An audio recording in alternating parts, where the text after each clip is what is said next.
A couple more reviews I'm going to read out here from the Doctor Who ratings guide for some more perspective on this serial Colony in Space. For Michael Hickerson on the 27th of the 2nd, '02, the Master's back again. Now there's a shock.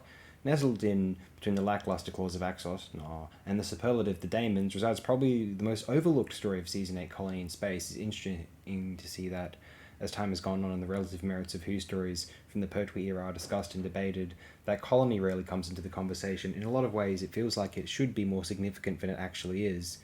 It's the Doctor's first trip off Earth in a season and a half. It's got Roger Delgado playing the Master at his villainous best, and it's Hulk's second offering to the Pertwee years, following on his superb Doctor Who in the Silurians. However, the story never lives up to the pieces of the puzzle used to create the story. Part of the problem with the story is that it's got an intriguing setup. The Master steals the files for a doomsday machine, forcing the Time Lords to send a Doctor in pursuit to stop him. This plotline isn't summarily dropped until late in the game in Episode 6. That comes across as a bit of a problem because it removes a lot of the dramatic tension from the Master's arrival on the planet and his real intentions for being there.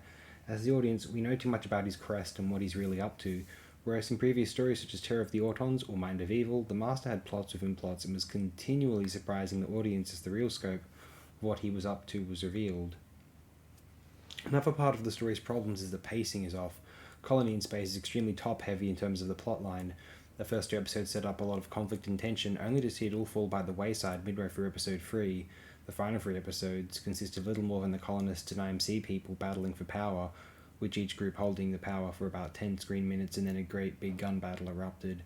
It all feels too padded. In a lot of ways, this story might have been better suited for being a 4 or even a 5-part story instead of 6. But despite all these negatives, there are some good things to the story. First of all, any time that we get to see Pertwee and Delgado choose scenery together, it's a treat. It's clear that these two enjoyed working together and their enthusiasm is infectious in all the scenes together. We also get some hints of the Doctor and the Master's previous relationship, and we see the Master offer the Doctor a portion of the universe to rule with him. Also, in fine Hulk tradition, we see that the men in rubber suits become more than just the evil men in rubber suits, said to be feared cliche. Hulk makes the primitives interesting, and one lot as well developed as the Silurians. They do work fairly well for what they have to do on screen. I think the biggest thing that works against the story for me, though, is the superb novelization by Malcolm Hulke himself. Years ago when I first discovered Who, I found a copy of this story at my local library. I quickly consumed the story. For those of you who haven't read it, let me recommend it as one of the better early Who novelizations. Hulke takes the story and expands it far beyond anything that could be achieved on a BBC budget. Maybe this is good, maybe it's bad, but I will say that once I did finally get to see the story on screen, it paled in comparison to what I had dreamed up in my head for it.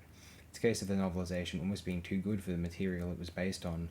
Overall, Colony in Space has its good points, it has its bad. It's certainly not Who's worst story, but it's not its best. Rather, it's firmly holding its ground somewhere in the middle.